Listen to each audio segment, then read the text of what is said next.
Bismillahirrahmanirrahim. Today the topic of our discussion is manage hyperkalemia. Basically, the basic topic is electrolyte imbalance, management of electrolyte imbalance, and today we will discuss hyperkalemia and hypokalemia. First of all, multiple causes are there that cause hyperkalemia in patients.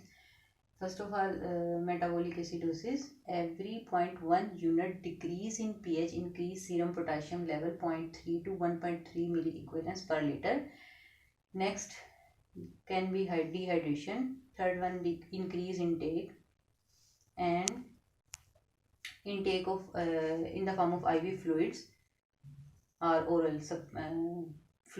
food containing potassium, or hemolysis, pathological hemolysis in our body that cause the hyperkalemia, and multiple other causes: renal failure, renal insufficiency, tissue necrosis and breakdown, medications, potassium sparing diuretics, and trimethoprim, heparin itself cause, indomethacin, AC inhibitors itself cause hyperkalemia in our body. Adrenal insufficiency in congenital adrenal hyperplasia also cause hyperkalemia. Basically, our discussion is the management. So let's start our management. If a patient comes to you with hyperkalemia and you see the ECG changes, potassium level can be at that time, your patient potassium level can be more than 6.5 millimole per liter with ECG changes. Then ECG changes can be, first of all, T wave changes, depolarization changes. You can see the alternated T waves after PQR complexes, and when depolarization shifted to P wave changes, and after that. So we will start the emergency immediate management. Immediate, first of all, you will stabilize the cardiac membrane by giving IV calcium gluconate. First of all, you will stabilize the myocardium with IV calcium gluconate, 10% calcium gluconate at the dose of 0.5 to 1 milliliter per kg over 5 to 10 minutes. And the second step is to shift the serum potassium intracellularly, and you will have multiple options. In first 10 to 15 minutes, you will give the sodium bicarb. You will give the sodium bicarb 1 to 2 at the dose of 1 to 2 millimole, 1 to 2 ml or millimole per kg over 30 minutes.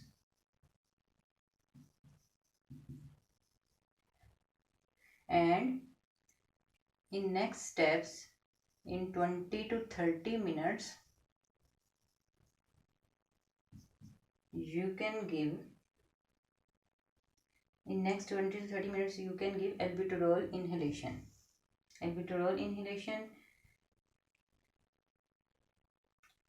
and this inhalation cannot be used in severely hyperkalemia.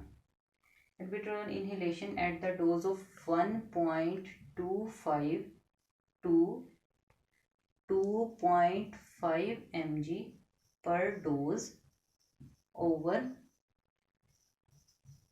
2 to 6 hours. Every 2 to 6 hours you can repeat this dose. Okay, and the third option you have here that can shift your serum potassium intracellularly. The first option was soda bicarb, second option was albuterol inhalation, and the third option is glucose with IV infusion, IV insulin infusion.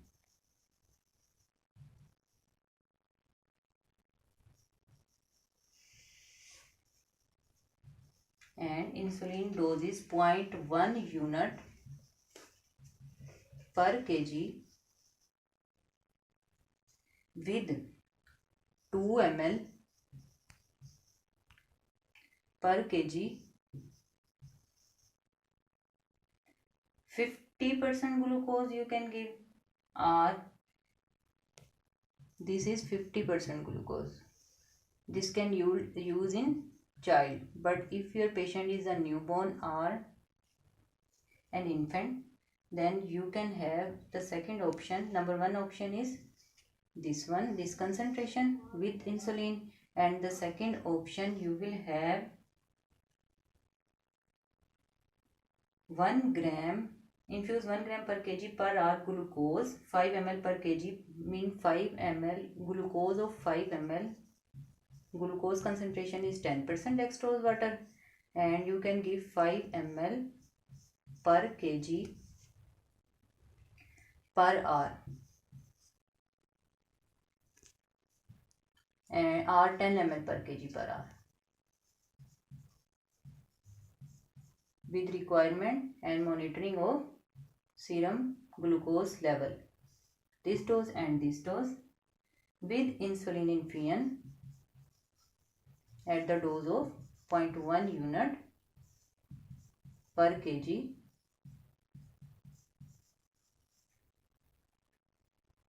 per hour. Monitor BSR monitoring.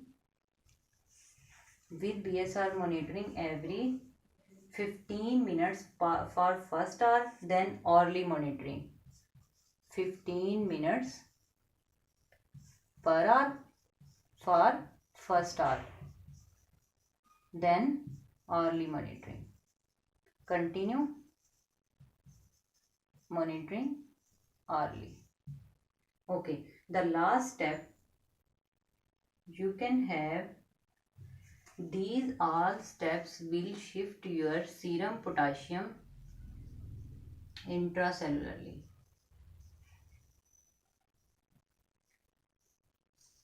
And this one only stabilize the myocardium.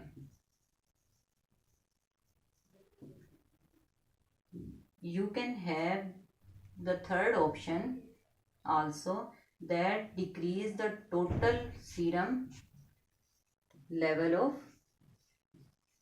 serum potassium, serum level of potassium, that is chelator and Kexlate chelator.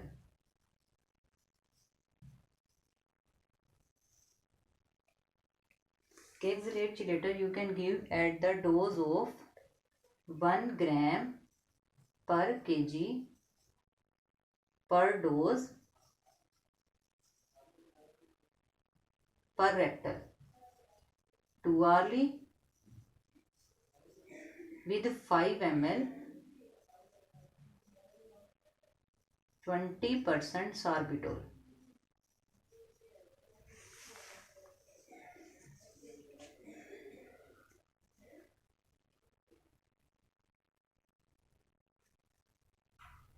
And these are management steps is when your patient have hyperkalemia more than 6.5 level with ECG changes. But if your patient have hyperkalemia without ECG changes, with normal ECG, no changes in ECG, only you can eliminate the serum potassium from IV fluids, from diet, and you can give the chelator, that is Kexlate.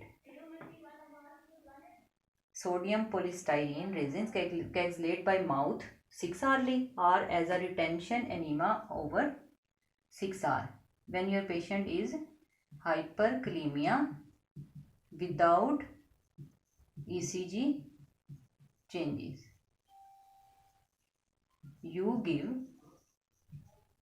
the Kexlate at the same dose, oral 6 hourly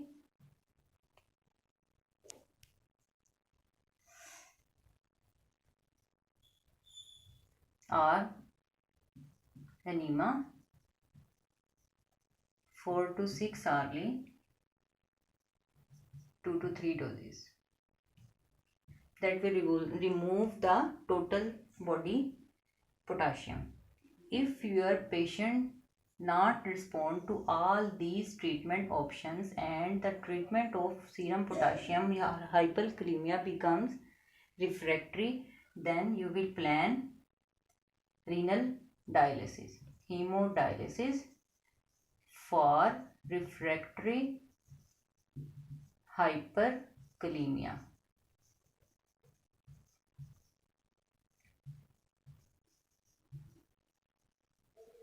Now the second topic of discussion is hypokalemia. The normal serum potassium value in your body is 3.5 to 5.5 millimole per liter, and hypokalemia can be considered when the serum value decreases less than potassium level is less than 3.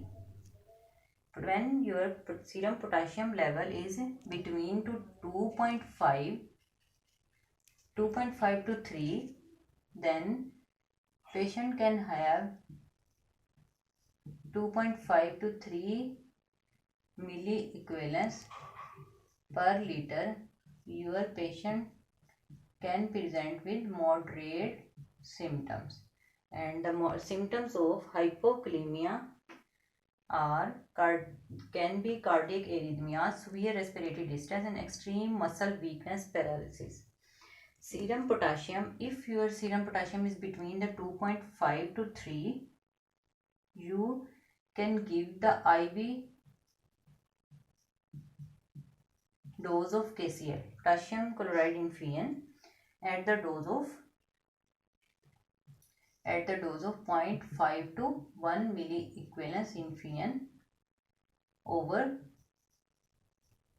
When the serum value is 2.5 to in between 2.5 to 3, you can give the infusion over 3 to 4 hours, but with the same dose. But if the patient have life-threatening hypokalemia and the serum value was less than 2.5, you will give the IV same dose, IV KCl with same dose of 0.5 to 1 milliequivalents per liter over 1 to 2 hours with ECG monitoring. Serum potassium should be monitored, and serum potassium should be monitored every 4 to 6 hours until correction is achieved. And ECG changes, you can see the multiple changes. You should memorize these changes. And slightly prolonged PR interval,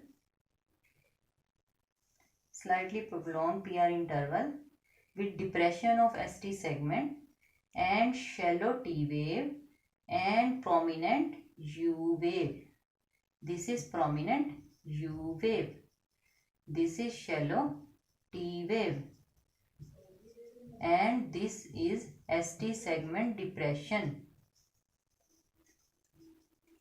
with slightly peaked P waves and prolonged PR interval.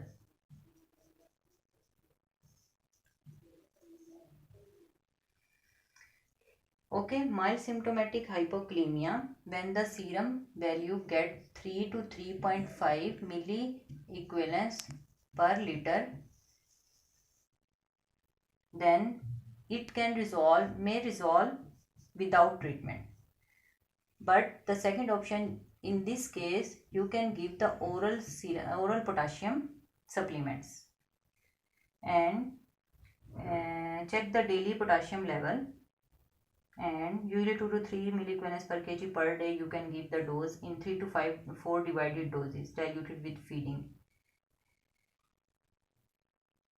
Okay, Thank you.